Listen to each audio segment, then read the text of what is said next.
대제사장들과 관원들과 백성을 불러 모으고 이르되 너희가 이 사람을 백성을 미혹하는 자라 하여 내게 끌고 왔도다.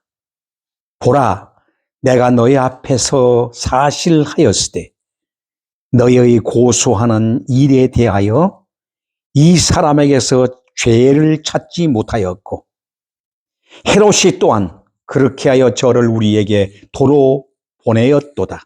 보라, 저의 행한 것은 죽일 일이 없느니라.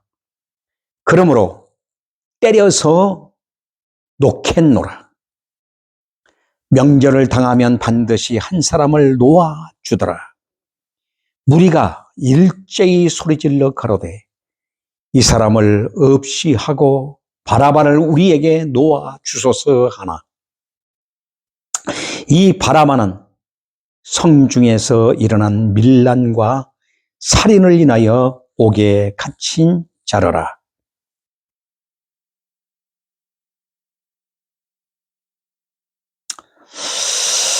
빌라도는 예수를 놓고자 하여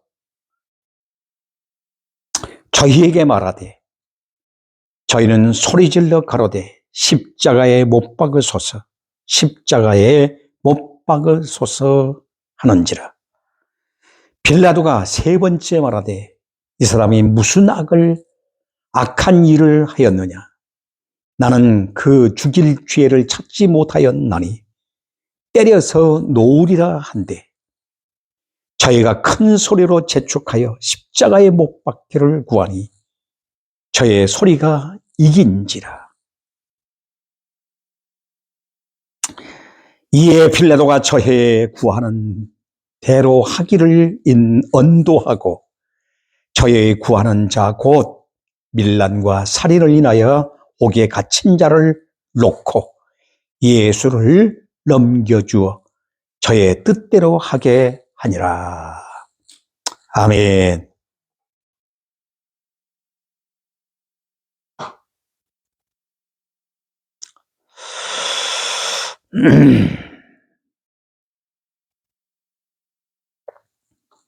저는 오늘 본문 말씀을 통해서 선택이라 하는 제목으로 함께 은혜를 나누고자 합니다. 우리들의 삶은 선택의 연속입니다. 이 선택에는 배우자를 정하거나 자신의 진로를 설정하는 것과 같은 큰 일에서부터 아침에 하루를 시작하면서 의상을 고르는 일, 무엇부터 우선순위로 정할 것들을 선택하는 것은 대단히 중요합니다. 그리고 더욱이 자신의 생명과 직결되는 복음의 진리를 받아들이느냐 마느냐 하는 선택은 더더욱이 중요한 것입니다. 이 선택 여하에 따라 영생에 처할 수도 있고 영원한 멸망 가운데 빠져들 수도 있습니다. 오늘 본문을 보면 로마 총독 빌라도는 이 중요한 선택의 기로에서 죄악과 타협함으로써 매일 성도들의 입에서 외우는 사도신경에 나오는 죄인 중에 죄인으로 정죄되고 있는 것을 보게 됩니다. 사랑하는 여러분, 우리는 이와 같이 선택이 얼마나 중요한지 모릅니다. 하나님께서는 우리들에게 자유의지를 주셔서 선택하도록 우리에게 은총을 베풀어 주셨습니다. 그 선택에 대한 책임은 우리들에게 있는 것입니다. 하나님께서는 하나님이 우리에게 모든 것들을 다 해주시지만 그것에 대한 선택은 우리가 해야 하는 것입니다. 그 선택에 따라서 상급도 주어지고 심판도 주어지는 것입니다.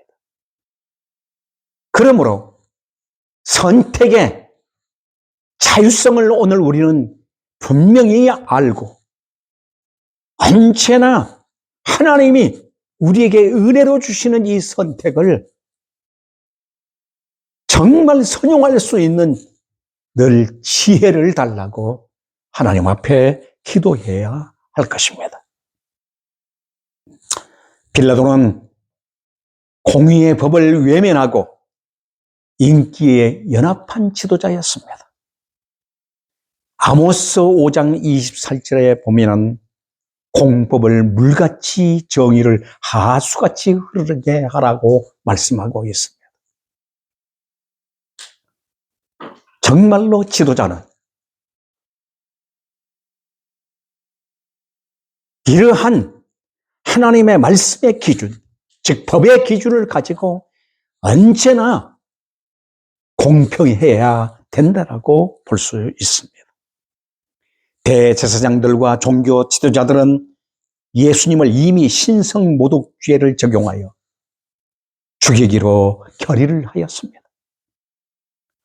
로마 지배하에 놓여 있었던 상황상 사형권이 로마 정부에 있었기 때문에 이 종교 지도자들을 위시한 무리들은 예수님을 로마 총독에게 끌고 왔던 것입니다.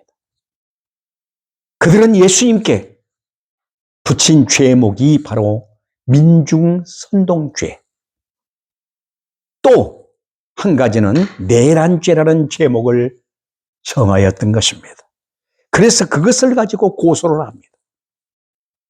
오늘 여기 13절부터 보면은 빌라도가 대제사장들과 관원들과 백성을 불러 모으고 이르되 너희가 이 사람을 백성을 미혹하는 자라 하여 내게 끌고 왔도다. 보라, 내가 너희 앞에서 사실하였으되 너희의 고소하는 일에 대하여 이 사람에서 죄를 찾지 못하였고, 죄를 찾지 못했다는 겁니다. 재판관이, 법관이 죄를 찾지 못했다면 무죄인 겁니다. 헤롯이 또한 그렇게 하여 저를 우리에게 도로 보내었도다.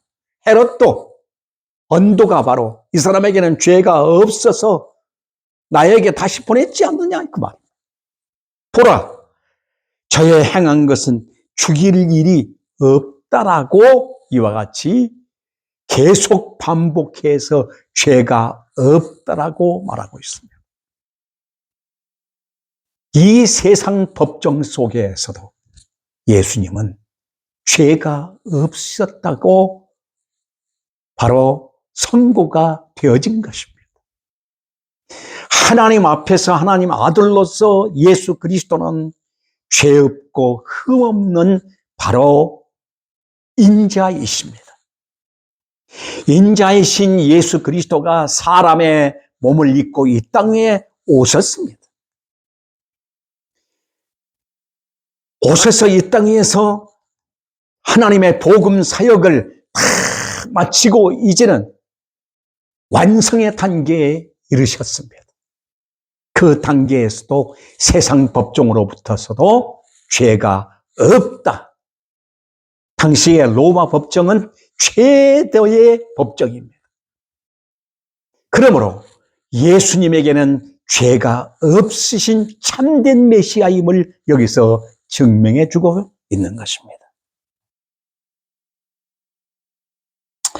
그러므로 여기 16절부터 보면은 또 나오고 있습니다.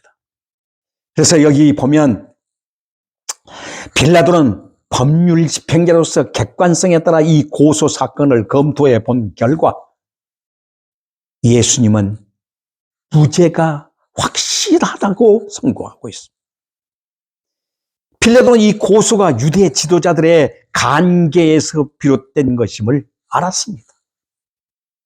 사실 예수님의 언행에서 로마에 대한 반란의 의도를 도무지 찾을 수가 없었어요.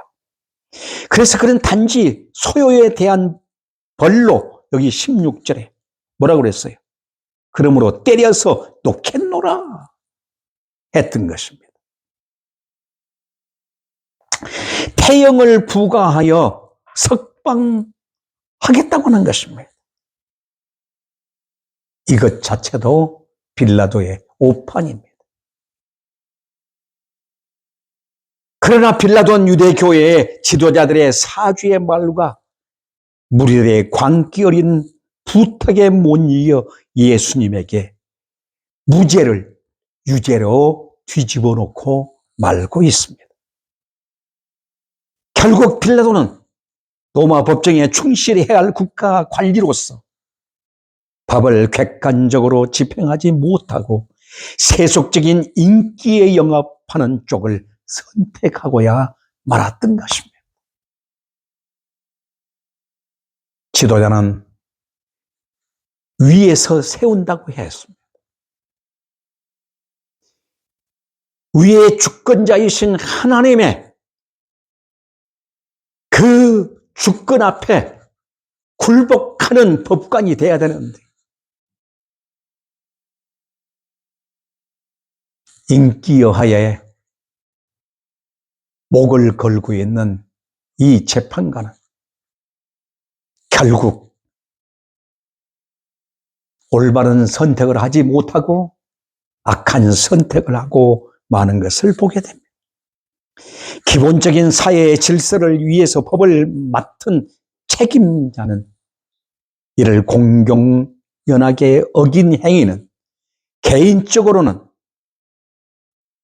집행자로서의 자격 상실을 의미할 뿐만 아니라 나아가서는 그 사회의 부정부패를 부채질하는 결과적인 요인을 자아내는 것입니다. 그렇기 때문에 집행관은 너무 중요한 것입니다. 둘째는 양심의 소리의 길을 닫은 지도자의 모습을 우리는 발견하게 됩니다. 굳이 실정법의 죄 몫을 따지지 않는다고 해도 예수님께서 법정에 끌려오게 된 전후 상황과 예수님과의 대면을 통해 양심적 판단을 내릴 수 있었을 것입니다. 빌라도가 예수님의 결백함을 믿었으면 자신의 손을 씻는 그의 모습을 통해서도 증거가 됩니다. 그렇지 않습니까? 나는 이것에 대해서 아무 상관없다고 손을 씻었습니다. 그렇다면 죄 없으신 바로 예수 그리스도라고 하는 사실을 이미 제 판단으로, 아니 법정에서 선포한 것입니다. 빌라도는 여러 재반 정황들로 미루고 예수님께서 십자가에 못 박힐 정도로 중한 죄인이 아님을 분명히 알았지만 자신의 정치적 기득권 유지에 급급한 나머지 양심의 소리보다는 신변 안전을 위한 가증스러운 타협의 쪽을 택하고 만 것입니다. 양심은 하나님께서 타락한 인생에게 남겨주신 하나님의 형상 중에 하나입니다. 이것은 시민법보다 고등한 규범이 아닐 수가 없습니다. 디모데전서 1장 19절에 보면은 착한 양심을 가져라. 어떤 이들이 이 양심을 버렸고 그 버림으로 말미암아 파설했다고 했습니다. 칸트는 말하기를 사람의 양심은 신의 소리라고 했어. 양심을 통해서 하나님은 말씀하고 있는 것입니다. 그 양심에 호소하고 있는 것입니다. 양심을 속일 수는 없는 것입니다. 그러나 빌라도는 자신의 이권 수호와 신변 안전을 도모하기 위해 눈에 보이는 실정법마저 교모하게 어기고 그 내면적 양심을 속인 것은 소인배 중에 소인배라고 말할 수 있습니다. 오늘날 우리 주변에도 수치를 모르는 사람들, 양심의 화인을 맞아 선악을 분변치 못하는 무리들이 들끓고 있습니다. 다시 그들이 정계고 지도자로 군림하면서 백성들을 사망의 음침한 골짜기로 끌고 들어가고 있습니다. 그러나 이런 자들은 하나님의 형상을 무시한 그러한 죄악으로 말미암아 머지않아 그 대가로 중한 심판을 받게 될 것입니다. 셋째로 하나님의 진리에 눈이 먼 지도자를 보게 됩니다. 빌라도가 예수님을 십자가에 못 박도록 내어준 것은 실정법과 양심에 위배되는 행위였을 뿐만 아니라 하나님의 진리를 정면으로 거스르는 엄청난 오판이었습니다. 그것은 단순히 한 인생을 오판하여 죽게 한 것뿐만 아니라 하나님의 진리를 정면으로 도전하는 행위였을 뿐만 아니라 나아가 하나님을 십자가에 죽게 하는 행위였던 것입니다.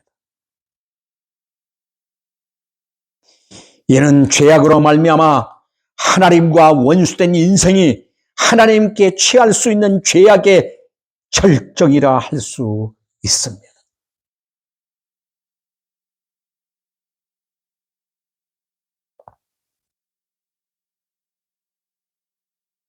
진리를 도전하고 하나님 권위에 도전하고 하나님의 주권에 도전하는 이런 지도자들이 바로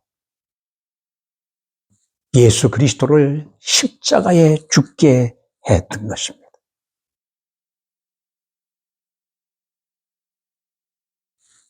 빌라도가 굳이 이런 심판을 하지 않아도 하나님은 예수 그리스도를 이 땅에 보내셔서 구속 사역을 온전히 이루시는 분이십니다.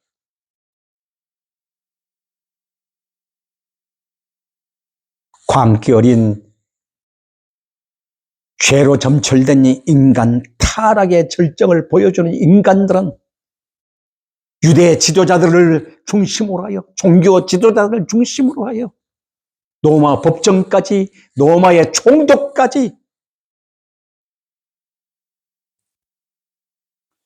예수 그리스도 앞에서 정말로 저들이 선택의 그 영광스러운 축복이 저들 앞에 있는데도 불구하고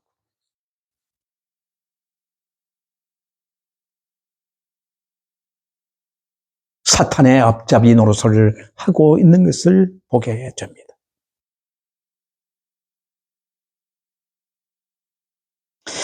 비록 빌라도처럼 직접 하나님이신 예수께 형을 언도하지 않았지만 예수님의 처형에 동조했던 무리들도 한 가지로 이 엄청난 죄에 동참한 것입니다. 사랑하는 여러분, 빌라도뿐만 아니라 우리는 너나 할 것 없이 사람들의 칭찬이나 비난 그리고 고통에 대한 두려움에 민감합니다. 그러기에 이 사람 저 사람 눈치 속에서 다수의 의견에 따라 움직이고 심지어는 자신의 삶의 의미와 가치관마저 남의 눈에 맞추기 쉽습니다.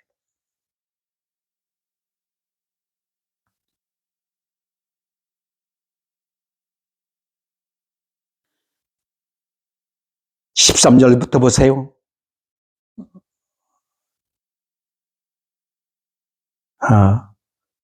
20절부터 보면 빌라도는 예수를 놓고자 하여 다시 저희에게 말하되 저희는 소리질러 저를 십자가에 못 박으소서, 십자가에 못 박으소서.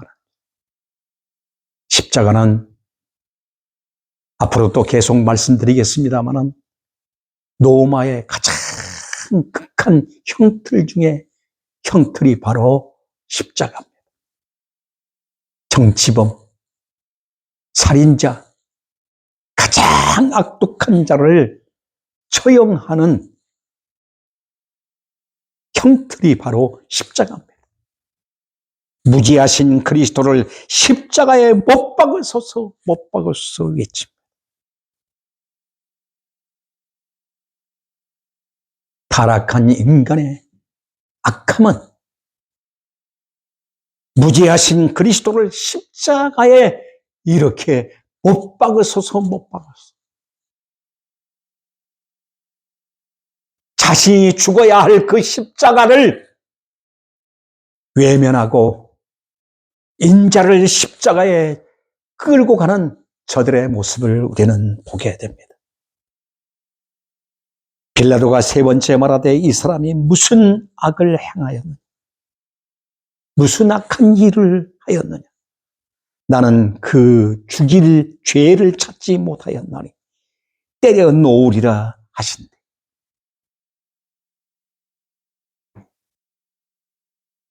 무지한 그리스도를 이렇게 정죄하여 때려 놓겠다고 하는 이 빌라도의 아주 약삭빠른 이 행동은 참으로 자신의 양심과 하나님 진리를 속이는 어리석음이었음을 우리는 알게 됩니다. 이에 빌라도가 저희의 구하는 대로 하기를 언도하고 저희의 구하는 자 곧 밀란과 살인을 인하여 옥에 갇힌 자를 놓고 예수를 넘겨 저의 뜻대로 하게 하니라. 여기 옥에 갇힌 자, 밀란과 살인을 인하여 옥에 갇힌 자를 놓았다는 겁니다. 왜 그랬을까요? 이때가 바로 유월절입니다. 유월절의 절기에는 죄인 하나, 모범수를 내보내는 전례가 있습니다. 이것은 바로 이스라엘 백성들이 출애굽 이후에 출애굽을 상징하면서 그것을 축제하면서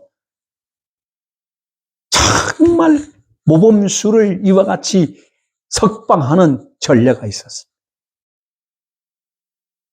빌라도는 이 극한 살인자, 악한 자를 내세워서 예수를 놓고자 하였습니다. 이것 자체의 비교 자체도 빌라도의 오판이었던 것입니다. 또 그러다 보면 자신의 행동에 대한 책임마저 다른 사람에게 전가시키게 됩니다.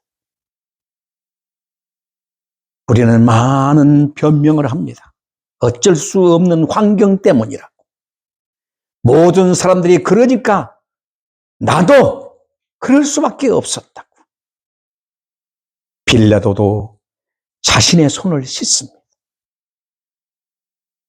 그는 아주 공적이고 엄숙한 방법으로 자신의 죄악된 선택에 대한 책임을 회피하려 했습니다. 하지만 그러한 책임으로부터 벗어나게 해줄 수 있는 것은 아무것도 없습니다. 선택에 대한 책임은 자신에게 심판으로 오는 것입니다. 로마서 14장 12절 말씀에 이렇게 말씀합니다. 우리 각인이 자기 일을 하나님께 직고하리라. 선택한 것에 대한 그 일은 하나님 앞에 내가 직고할 수밖에 없습니다. 그래요.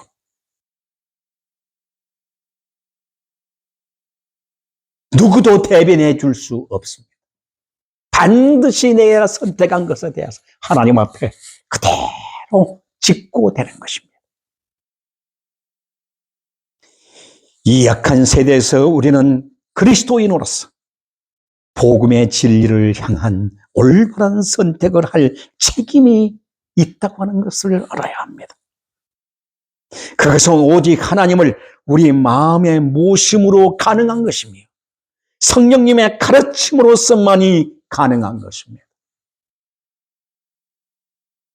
날마다 하나님 말씀 안에서 선한 선택을 이루어 나갈 수 있도록 모든 일을 성령을 의뢰하시고 기도와 간구로 하나님 앞에 아뢰며 살기를 주의 이름으로 축원합니다. 기도하겠습니다.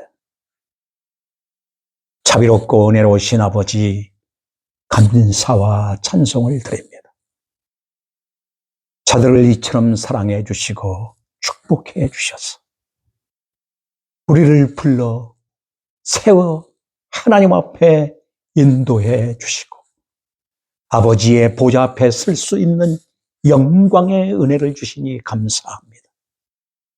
자비롭고 은혜로우신 아버지, 우리들도 삶을 살아가면서 선택해야 할 중요한 기로에 있습니다. 언제나 성령님의 인도 따라 선택해 하옵소서. 말씀 앞세우고 말씀 따라 선택해 하옵소서. 진리를 위한 선택이 되게 하옵소서. 세상과 타협하지 않게 하옵소서. 하나님은 인간들이 아무리 발부둥치고 애쓰고 힘써도 하나님이 약속하신 것은 반드시 이루시고 하나님의 언약은 반드시 성취되어집니다. 새 언약을 부여잡고 그리스도 안에서 우리는 언제나 예수님을 선택하는 믿음의 역군들이 되게 하옵소서. 아버지 감사합니다. 이 선택을 위해 언제나 우리는 깨어있는 자들이 되게 하옵시며 성령의 이끌림 받는 신실한 기도자들 되게 하옵소서. 감사드리며 예수 그리스도의 이름으로 기도하옵나이다. 아멘.